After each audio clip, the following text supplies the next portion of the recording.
Goldberg. I'm a veteran of World War II. Welcome to a special presentation of Public Access Television's Veteran Project. Today's program is an attempt to get the perspectives of the most recent American wars from the points of view of the veterans themselves. Today's panel includes veterans who participated in World War II, Korea, and Vietnam. In the future, our roundtable discussions will include veterans of Iraq, Desert Storm, and Afghanistan. And today's guests are Don Ferguson and Jim Barton. And Jim, where are you from? Good morning, Mel. My name's Jim Barton. I'm a U.S. Navy veteran. I originally from Great Neck, currently residing in Roslyn. I'm a veteran of the Vietnam War, serving with the United States Navy. Don? Hi, my name is Don Ferguson.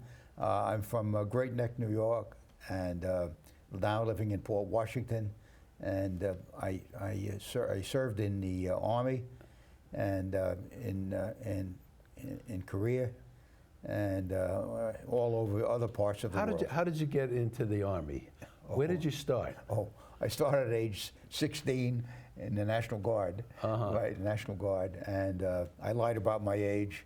I told them I was 17, and they said, okay, that's good, right?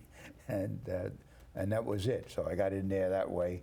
And why did you go join the National Guard? Oh, because it was something to do, and it was right after World War II, and you just felt like, you had to get, I had to help out in some ways or another.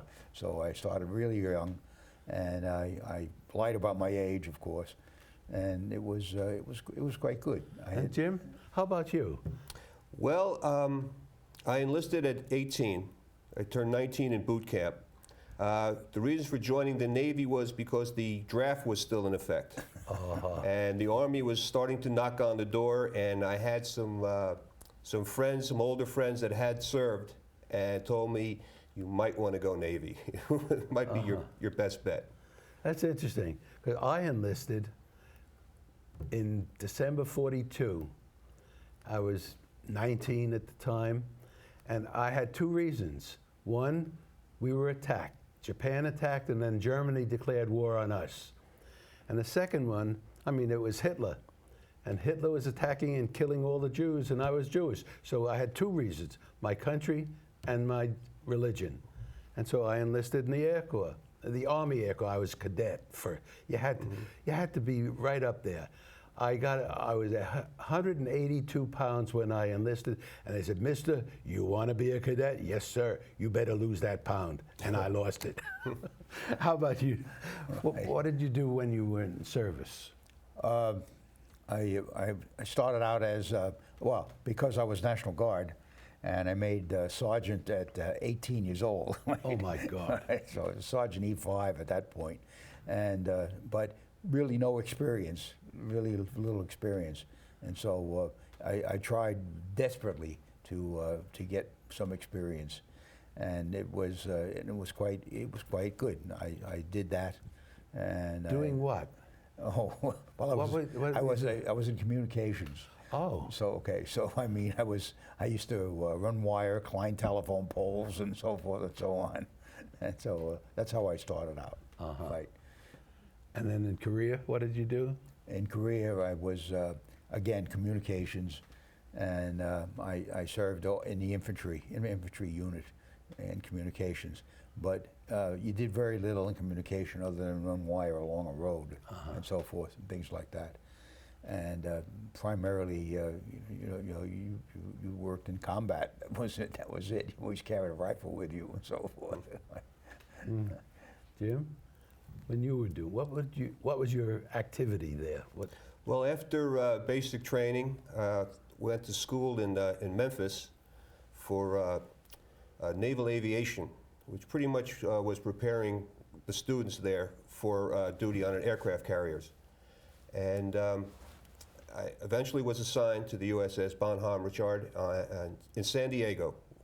And I'll never forget, as a young man, getting to San Diego and looking at that aircraft carrier and wondering, how does this thing stay afloat? Amazing. It is amazing. And then a few days after leaving port, and you get out in the middle of the ocean, and you just realize how small you are. That big ship is all of a sudden nothing. It's amazing. I know we were flying, and when you see what's on the ground, and these little specks, they're so big, but not up there. Up there, everything is small. We hit factories, and they were just little pinpricks. So it's a whole different world. And you know, when I was flying, I was a navigator. But today, it's GPS. I'm obsolete. But don't ask me how to get along on a car. I mean, my wife will tell me, ask the guy at the supermarket or the superstation or whatever. Don, what was your feeling about the war itself in Korea?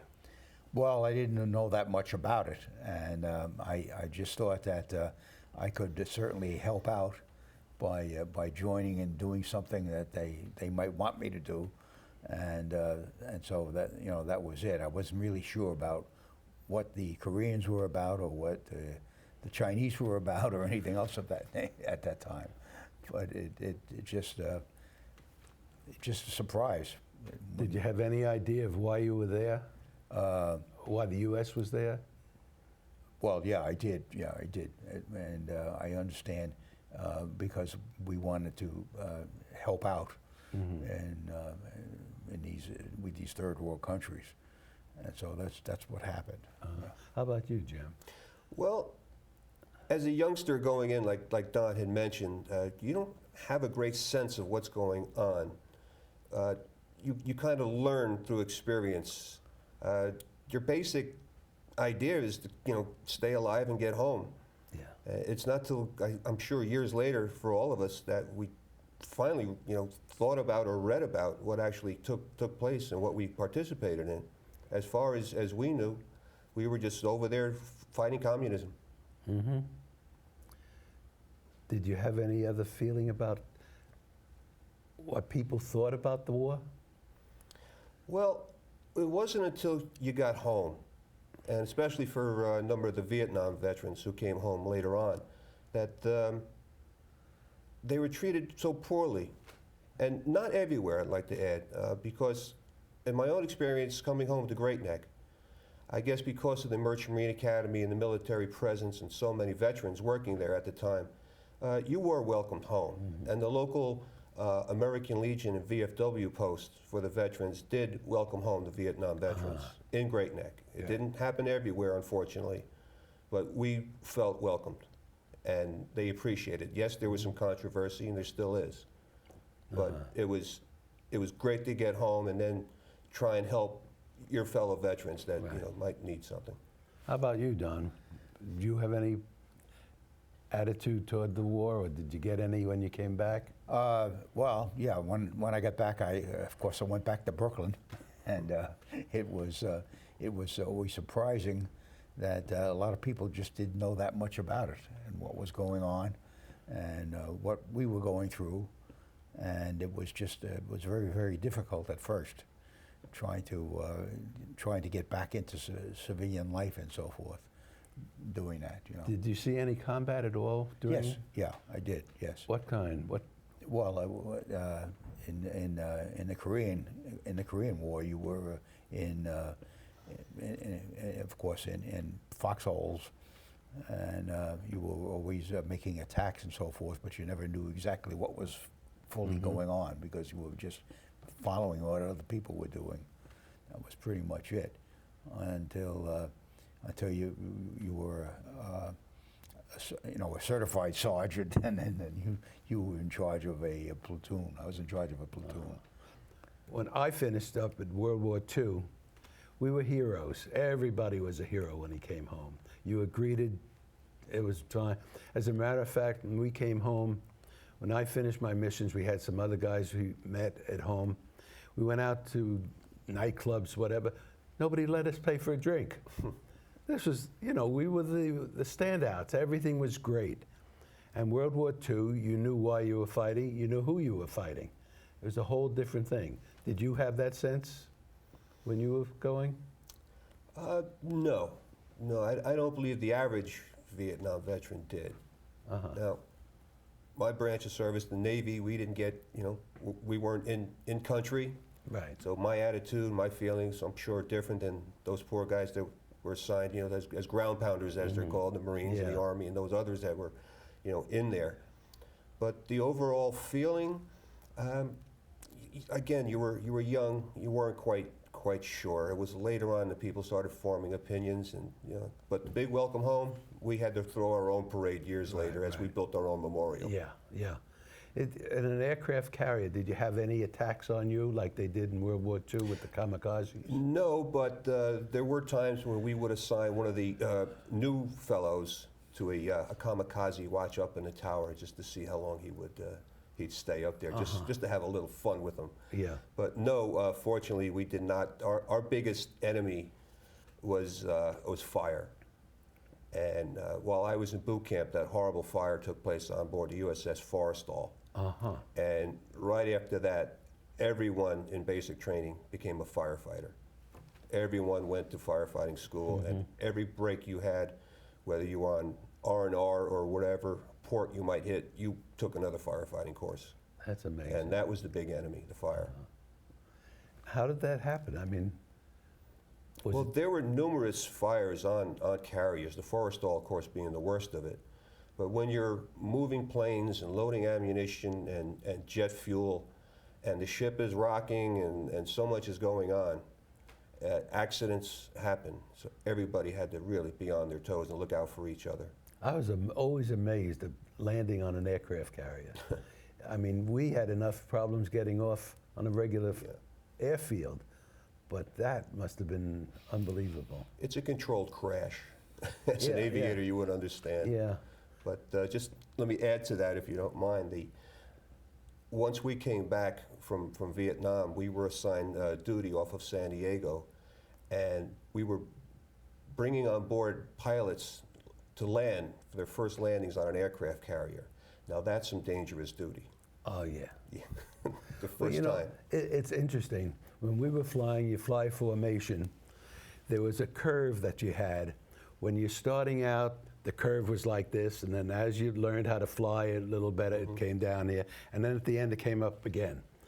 And what happened was the rookies, no matter how much training they had, did not know how to fly formation tight. And they had a lot of crashes where the rookies would just hit the wings of the plane next to them, and the same kind of thing. It takes a while for the experience to set in. These were the other parts of it, which is so fascinating. But after you came out, did what you learned in the service help you at all afterwards? Oh, absolutely. How? Absolutely. Well, you tended to have responsibility.